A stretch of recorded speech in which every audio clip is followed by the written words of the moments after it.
Et j'apprécie ce moment où on peut justement entrer en relation avec des églises qui sont affiliées à l'Alliance évangélique du Canada, une alliance, comme vous le savez, qui cherche justement à unir les chrétiens évangéliques, unir les églises, les associations d'églises, les ministères évangéliques, les facultés de théologie, afin d'être une voix commune, une voix forte devant nos gouvernements, devant nos médias, devant nos cours de justice aussi. De plus en plus, malheureusement, c'est une voix qui s'offre, qui se présente à nous. Notre désir est d'unir les évangéliques pour bénir le Canada et le Québec, bien sûr, au nom de Jésus. Ça, c'est notre devise. Nous sommes donc une voix importante que le Canada et le Québec ont besoin d'entendre. Et je me réjouis d'entendre mon frère aussi vous avez des connexions à travers différents ministères aussi, Porte Ouverte Canada, entre autres, qui est aussi membre de l'Alliance et d'autres organisations. Nous avons besoin aussi d'être une voix compatissante. Alors, il y a plusieurs voix qui veulent se faire entendre, n'est-ce pas? Il y a toutes sortes de lobbies qui veulent l'attention de nos autorités politiques et de la société. Mais il y a une place qui doit être prise, recherchée, pour communiquer d'une manière claire et intègre les voix du Seigneur pour tous les hommes, pour toutes les femmes. L'Alliance veut aussi équiper les églises et les serviteurs de Dieu à travers un département de recherche qui fait un travail vraiment remarquable. Je vais vous parler quelques nouvelles un petit peu plus tard, des études qui sont en cours et qui vont avoir un impact très positif, nous le croyons, sur le développement de l'Église. Nous voulons aussi vous aider, en tant que chrétiens, à penser bibliquement sur les nombreux enjeux qui frappent notre société aujourd'hui. On a besoin de penser bibliquement, mais aussi de pouvoir défendre nos convictions. Ça, c'est une vérité encore plus importante. Défendre notre foi pour plusieurs raisons, n'est-ce pas? Premièrement, nous parlons parce que la foi chrétienne, la bonne nouvelle, la mission de l'Église est quelque chose de rationnel, de clair, qui est capable d'être communiqué d'une façon raisonnable. Il y a un message qui peut toucher l'esprit et transformer les cœurs. Amen. Nous voulons vous aider aussi parce que nous croyons que la foi chrétienne n'est pas quelque chose de privé, de purement individuel. Ça nous touche dans toutes nos relations, n'est-ce pas? Nos conjoints, nos enfants, notre communauté de foi, notre milieu de travail, notre ville, notre province et notre nation. On ne peut pas et on ne doit pas vivre sa vie chrétienne dans une bulle. Nous sommes fondamentalement des êtres relationnels. On a besoin les uns des autres. Et notre foi est là pour bénir et rayonner. Que votre lumière brille devant les hommes afin qu'ils voient votre belle manière d'agir et qu'ainsi ils célèbrent la gloire de votre Père céleste. On reconnaît Matthieu 5,16, n'est-ce pas? Il y a une troisième raison pourquoi l'Alliance cherche à équiper les chrétiens. Parce que Dieu s'attend à ce que nous puissions défendre cette foi qui nous est chère. Lorsque le monde demande raison de l'espérance qui est en nous. Un peu comme Pierre et Jean l'ont fait devant le Sanhédrin. Un peu comme Paul l'a fait devant des gouverneurs et des rois durant cette trentaine d'années de ministère. Il pouvait articuler le message de l'Évangile, le cœur de Dieu, d'une manière intelligible et claire. L'Évangile, le message, est quelque chose de vrai, de solide, de rationnel et de transformateur. Et tous les Québécois, toutes les Québécoises ont besoin de l'entendre. Et on est unis dans cette mission. Je vous invite à prendre un texte 1 Pierre chapitre 3, qui rappelle justement cet aspect-là, cette attente de la part de Dieu concernant la défense de notre foi commune. 1 Pierre chapitre 3, j'ai la version second 21 entre les mains, mais vous allez me suivre si vous avez d'autres versions. Il commence au verset 14 déjà.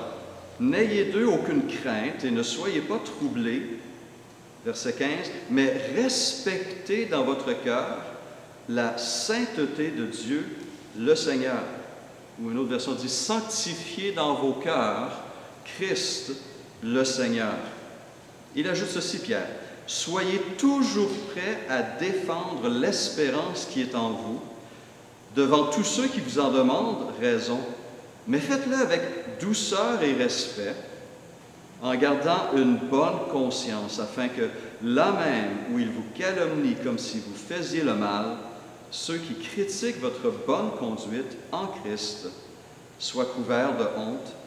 En effet, il vaut mieux souffrir, si telle est la volonté de Dieu, en faisant le bien qu'en faisant le mal. » Avant d'aller plus loin, moi aussi j'aimerais remettre ce moment au Seigneur ensemble. Seigneur, Père, on te remercie pour ces moments. Des moments de communion avec toi et les uns avec les autres. Des moments où on veut se laisser à nouveau interpeller par ta parole, renouveler dans notre vision de la vie à laquelle tu nous appelles et du service que nous sommes appelés à accomplir, non seulement les uns auprès des autres, mais auprès de ceux qui nous observent.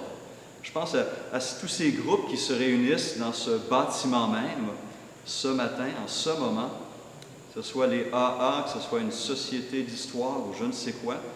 Seigneur, ces gens, comme ces gens qui se promènent et qui profitent de ta belle création, ont besoin aussi de te connaître, de te découvrir et d'entendre ton offre glorieuse de pardon, de grâce et de vie éternelle. Alors, équipe-nous, s'il te plaît, ce matin et renouvelle notre désir et notre zèle pour ce service en Jésus-Christ. Amen.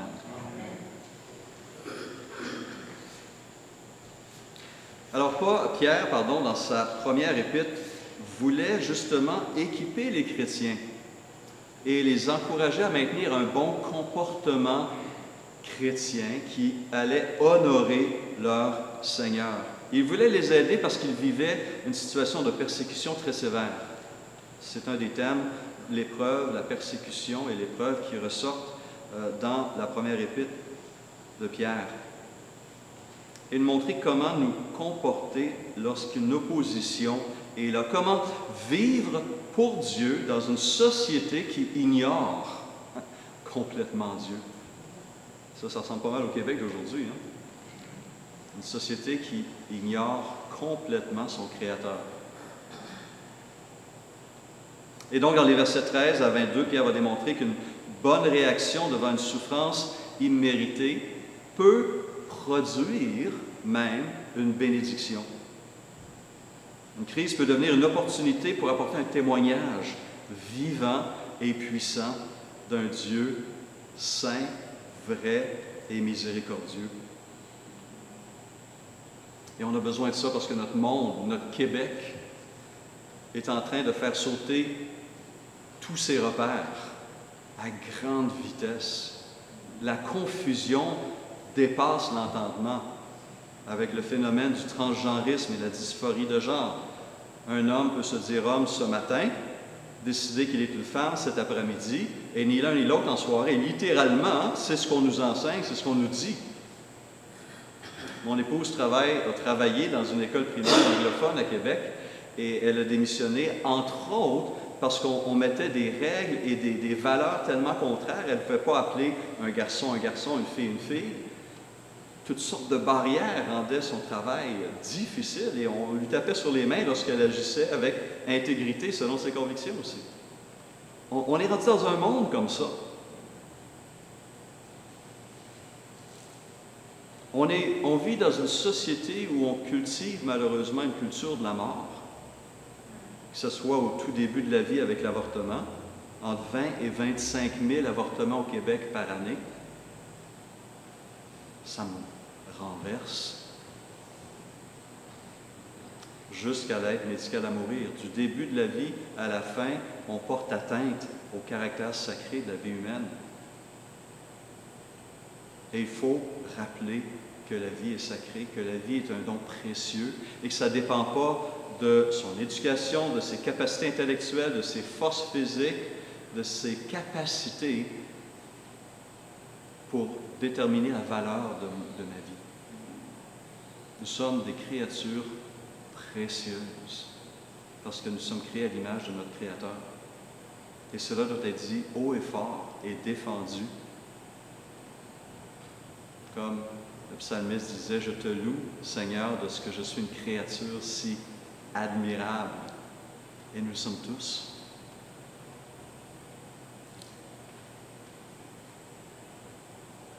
Trois choses vont ressortir du texte de l'apôtre Pierre. Un appel clair. Deuxièmement, une approche constructive. Et troisièmement, un effet certain. Regardons ensemble ces trois choses. Premièrement, un appel clair. Quel est cet appel? Verset 15.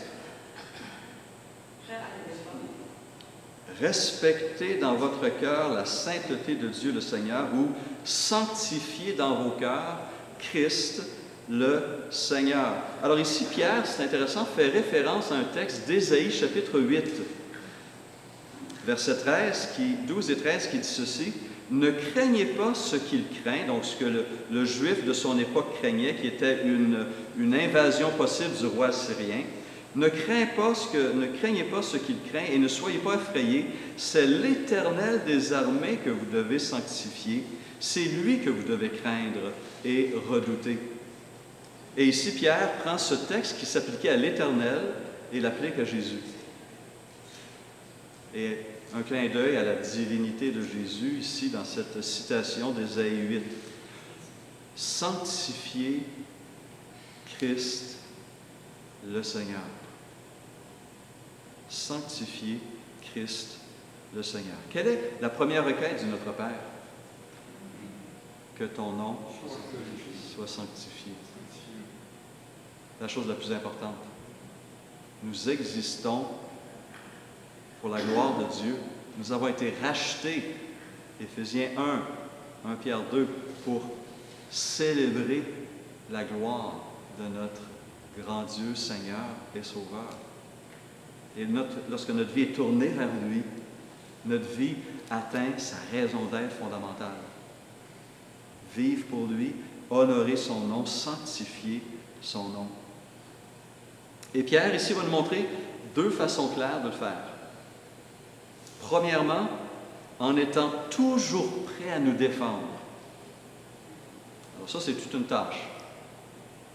Être toujours prêt à nous défendre avec douceur et respect devant quiconque demande raison de l'espérance qui est en nous. Alors, pour que les gens vous demandent la raison de l'espérance qui est en vous, quelle est la condition préalable? Ils doivent savoir que vous avez une espérance, n'est-ce pas?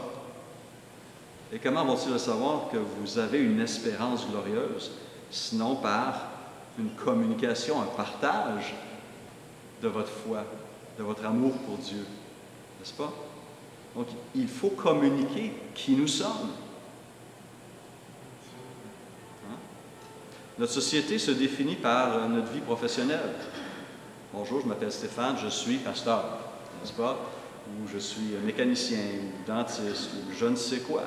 On s'identifie surtout par cette première identité, mais fondamentalement, le chrétien est d'abord et avant tout un serviteur, un ministre de Jésus-Christ, un enfant de Dieu, et auprès du monde autour de nous, des ambassadeurs. Et ça, c'est tout un appel noble que le Seigneur nous donne ici. Nous sommes des ambassadeurs du royaume des cieux. Et nous sommes appelés à refléter dans tout ce que nous disons, tout ce que nous faisons, les valeurs de ce royaume. Donc, notre attachement à Christ ne doit pas rester quelque chose de caché, de secret. En chapitre 2, verset 9, Pierre déjà disait ceci, « Vous êtes une race élue, un sacerdoce royal, une nation sainte, un peuple acquis, afin que vous annonciez les vertus de celui qui vous a appelé des ténèbres à son admirable lumière. » C'est pour ça que nous sommes rachetés. Un commentateur et ancien professeur de théologie, Samuel Benetro, disait ceci, « Le non-chrétien a droit à des explications, de même qu'à un comportement cohérent avec la confession de foi, comme le verset 16 d'un Pierre 3 va le rappeler. Le non-chrétien, dit-il, a droit de comprendre pourquoi nous croyons ce que nous croyons. Pourquoi nous avons une telle espérance? Pourquoi nous avons une telle vision du monde, de l'homme, de Dieu, de la création? On a besoin de vraiment prendre le temps de réfléchir. Pourquoi? Parce que si je ne suis pas capable de me l'expliquer à moi-même, je ne suis pas capable de l'expliquer aux autres. Un bel exercice à faire devant son miroir cet après-midi. Êtes-vous prêt à défendre, à partager votre espérance d'une manière qui est claire? On n'est pas appelé à partir en croisade ou en djihad. On n'est pas appelé à faire des engueulades, mais peut-être des accolades. Se rapprocher de notre prochain,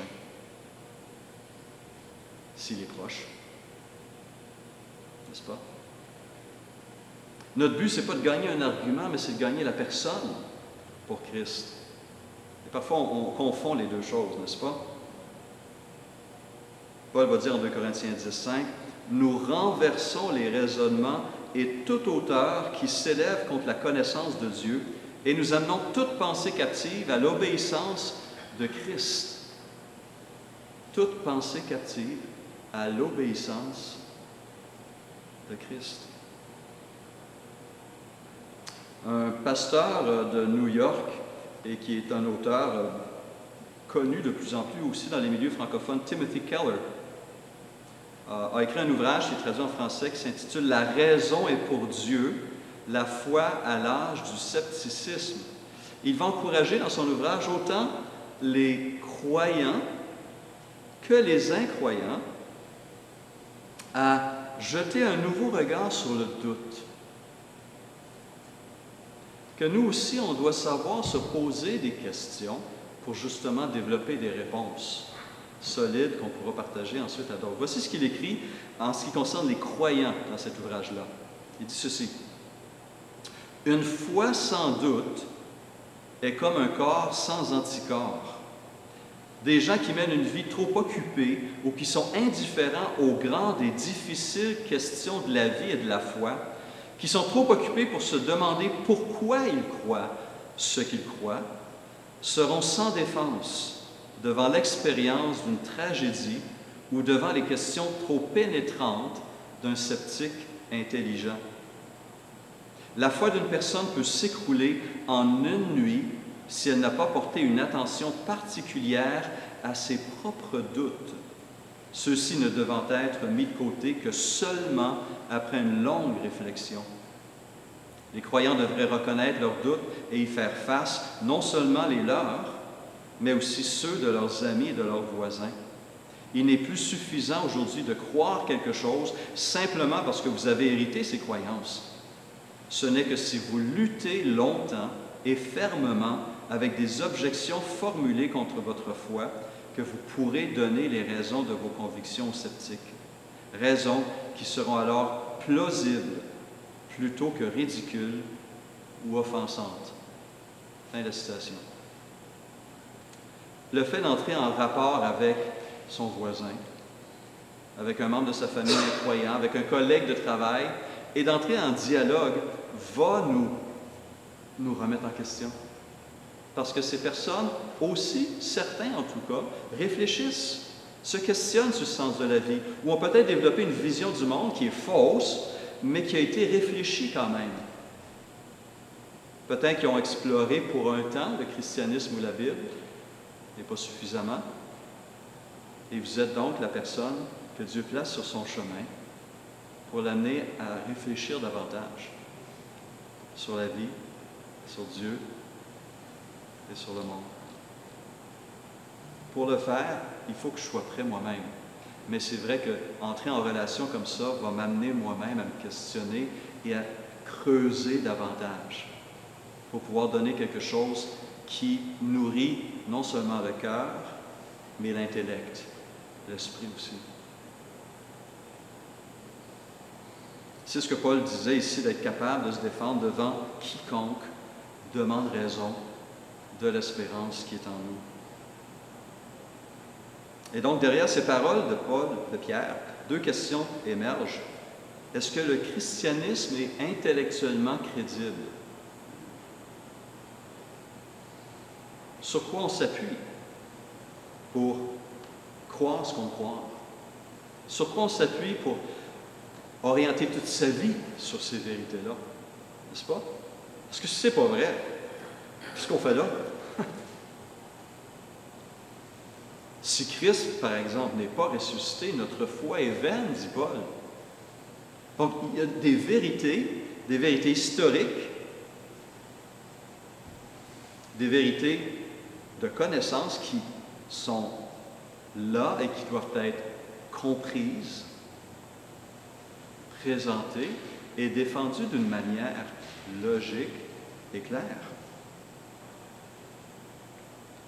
Qu'est-ce qui permet de rendre le christianisme crédible intellectuellement? Et deuxièmement, est-ce que ma vision de la vie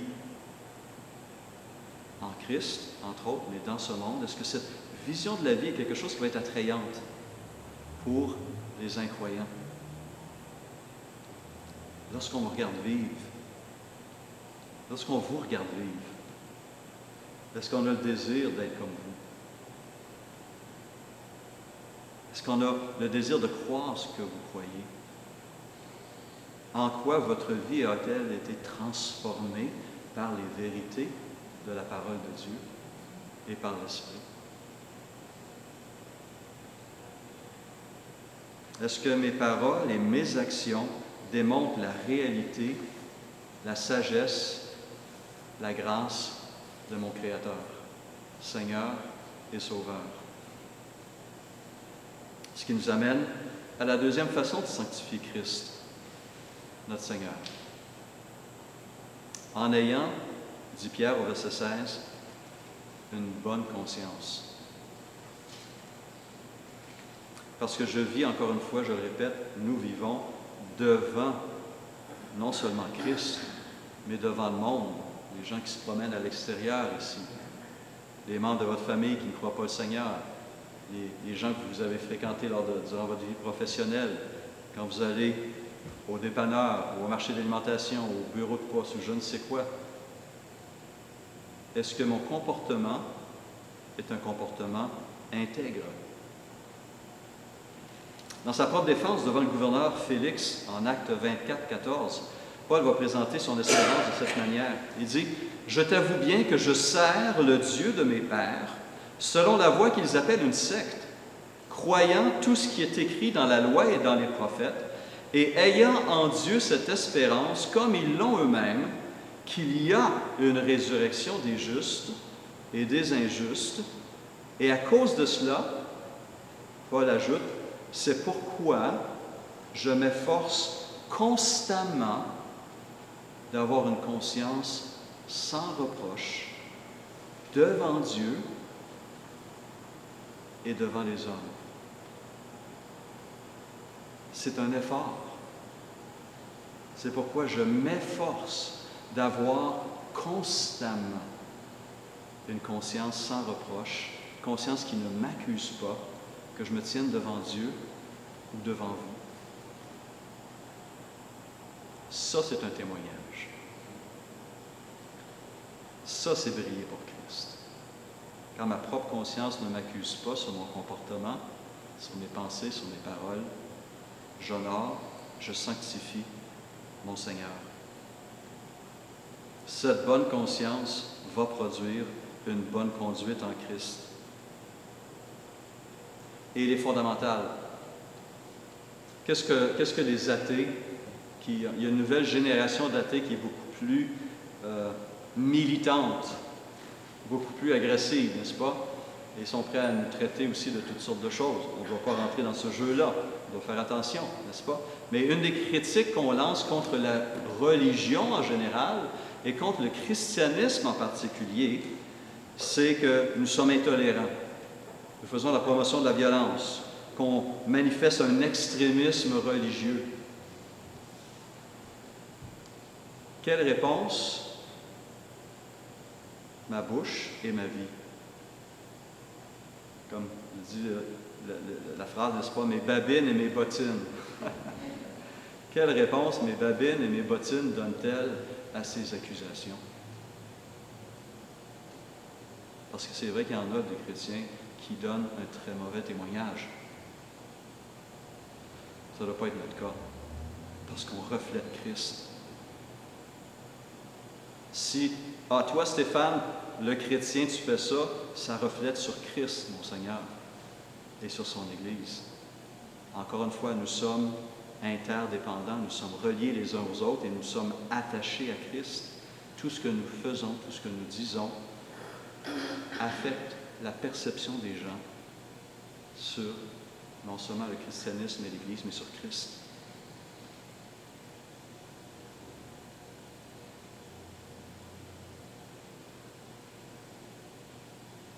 Deuxièmement, nous sommes appelés à manifester une attitude qui sera constructive. Il suffit de donner une réponse. La manière dont je vais répondre va aussi avoir un impact sur la façon dont ce que je dis est reçu ou rejeté. On a parfois des très bonnes intentions, mais on se prend parfois de façon assez maladroite. Je me rappelle dans mon premier ministère pastoral, on avait un soir fait une soirée cinéma. On avait à l'époque, c'était les projecteurs de films, et on avait projeté au centre communautaire de Saint-Blaise, où on était, le film Jésus. On a eu quelques visiteurs. Et à la fin de la projection, il y a un homme qui a commencé, un visiteur non-croyant, qui a commencé une conversation avec un frère de l'Église. Et évidemment, il y avait des convictions plutôt différentes que ce chrétien-là. Mais rapidement, j'ai vu 2, puis 3, puis 4 hommes qui littéralement encerclaient ce pauvre visiteur, qui essaient d'argumenter pour montrer que lui avait tort et eux avaient raison. Alors, ils ont peut-être gagné l'argument, mais ils ont perdu une chance de manifester la grâce, l'amour, mais aussi l'écoute. Parce qu'avant de venir avec ses réponses, il faut savoir c'est quoi la question. Et peut-être une dame d'arrière-plan catholique de 80 ans n'aura pas les mêmes questions qu'un jeune homme d'arrière-plan athée ou musulman en aura. Et probablement, peut-être notre première tâche, c'est d'apprendre à écouter avant de vouloir parler. Donc, notre attitude va jouer un rôle important dans la façon dont le message est reçu. Et donc, jamais un chrétien doit-il manifester de l'arrogance. J'ai la vérité, toi tu te trompes. C'est vrai, hein? C'est vrai, hein? Mais d'une façon respectueuse, qui va bâtir des ponts plutôt que les détruire. Et c'est pourquoi Pierre ajoute ces 2 mots importants dans son texte. Sanctifiez dans vos cœurs Christ le Seigneur, étant toujours prêt à vous défendre. Comment? Avec douceur et respect. Il devait absolument inclure ces 2 mots-là. Avec douceur et respect. Pourquoi? Parce que nous reflétons notre Seigneur à travers cette attitude-là.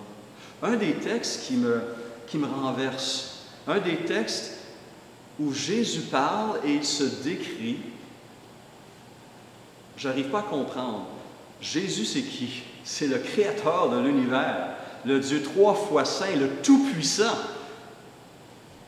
En un claquement de doigts, même pas, tout peut cesser.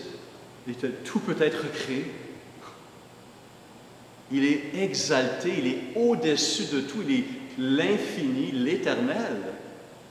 Mais voici ce qu'il dit de lui-même en Matthieu 11, 29 et 30. Venez à moi, vous tous qui êtes fatigués et chargés, je vous donnerai du repos. Prenez sur vous mon joug, car je suis doux et humble de cœur.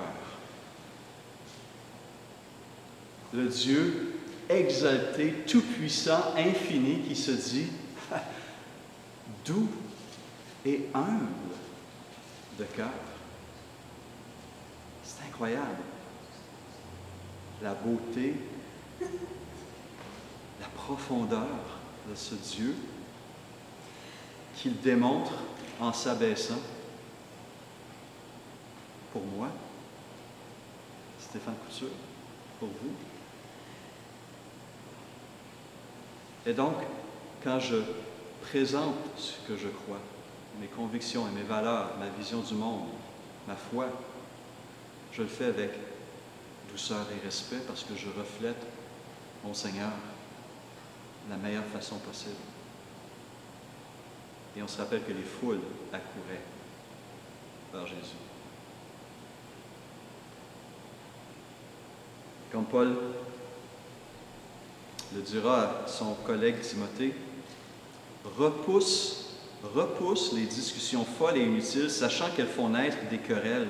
Or, il ne faut pas qu'un serviteur du Seigneur ait des querelles. Il doit être au contraire affable, c'est-à-dire aimable, poli, gracieux, pour tous, propre à enseigner, doué de patience. Il doit redresser avec douceur. Paul aussi utilise cette expression. Avec douceur les adversaires, dans l'espérance que Dieu leur donnera la repentance pour arriver à la connaissance de la vérité et que, revenus à leur bon sens, ils se dégageront des pièges du diable qui s'est emparé d'eux pour les soumettre à sa volonté. Paul tient le même discours que Pierre lorsque vient le temps de défendre sa foi. Déjà, Proverbe 15.1 disait « Une réponse douce calme la fureur, mais une parole dure excite la colère. » Encore une fois, de quelle manière est-ce que je vais défendre mes convictions? C'est une question qu'on doit se poser. Encore Colossiens 4.5, si ce n'est pas encore clair dans votre esprit. Conduisez-vous avec sagesse dans vos relations avec ceux qui n'appartiennent pas à la famille de Dieu, en mettant à profit toutes les occasions qui se présentent à vous. Que votre parole soit toujours empreinte de la grâce de Dieu et pleine de saveur pour savoir comment répondre avec à propos à chacun. Un beau texte, hein? Humilité, tact, respect de l'autre. Une telle approche va permettre de cheminer encore avec ces personnes et peut-être être un guide pour les conduire à Christ, à celui qui est le chemin, la vérité et la vie. Finalement, cela va avoir un effet certain. En ayant ce type d'attitude, cette attitude et ce type d'approche, les incroyants vont réaliser « Ah, les chrétiens aussi réfléchissent. Les chrétiens aussi peuvent avoir des convictions qui sont fondées sur quelque chose de solide. » Et peut-être cela va les amener à avoir un doute, non pas vis-à-vis nous, mais vis-à-vis eux-mêmes. Est-ce que peut-être ce que je crois, moi, ou ne crois pas, est finalement vrai ou pas? Et cela peut semer une semence de vie dans le cœur et dans l'esprit de ces personnes-là. J'aime la façon dont Luc raconte dans le livre des Actes cette défense de Pierre et de Jean devant le Sanhédrin. On dit en Acte 4.13, après que Pierre et Jean se sont défendus, lorsqu'ils virent l'assurance de Pierre et de Jean, ils furent étonnés, car ils savaient que c'étaient des hommes du peuple sans instruction. Mais voici, on ajoute ceci, et ils les reconnaissaient pour avoir été avec Jésus. Jésus avait eu cette influence transformatrice. L'Esprit avait eu cette influence transformatrice sur Pierre et sur Jean. Mais comme il voyait aussi debout avec eux l'homme qui avait été guéri, il n'avait rien à répliquer. La preuve était là, une vie transformée.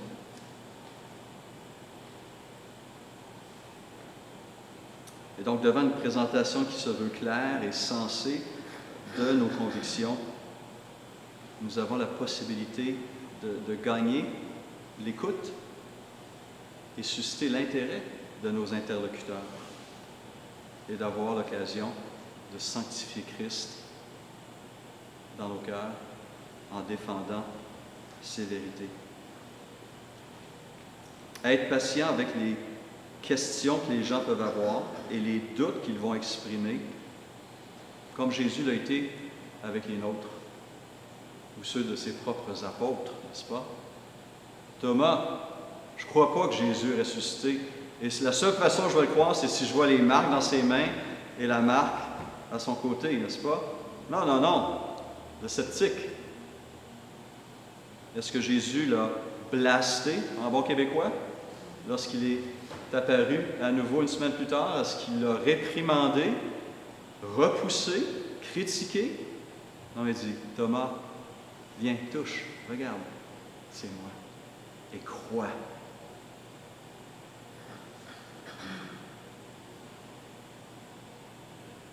Nous devons agir avec les personnes que nous côtoyons de la même manière que Jésus agit avec nous. Et peut-être ceux qui vous ont conduit, vous-même au Seigneur, l'ont fait. Les gens méritent plus que des platitudes religieuses, et parfois c'est ce qu'on communique, qui ne convainquent que les convaincus. Je termine avec une citation de Josh McDowell, qui est un apologète, c'est-à-dire un homme qui défend la foi, qui a fait plusieurs conférences devant des foules énormes, des étudiants universitaires et d'autres. Il dit ceci: « Ou bien le christianisme est tout pour le genre humain, ou bien il n'est rien. Il est soit la plus haute certitude, soit la plus grande illusion. Or, si le christianisme est tout pour le genre humain, il est important que chaque être puisse avancer une bonne raison de l'espérance qui l'habite pour ce qui est des vérités éternelles de la foi chrétienne. Les accepter sans réfléchir n'est pas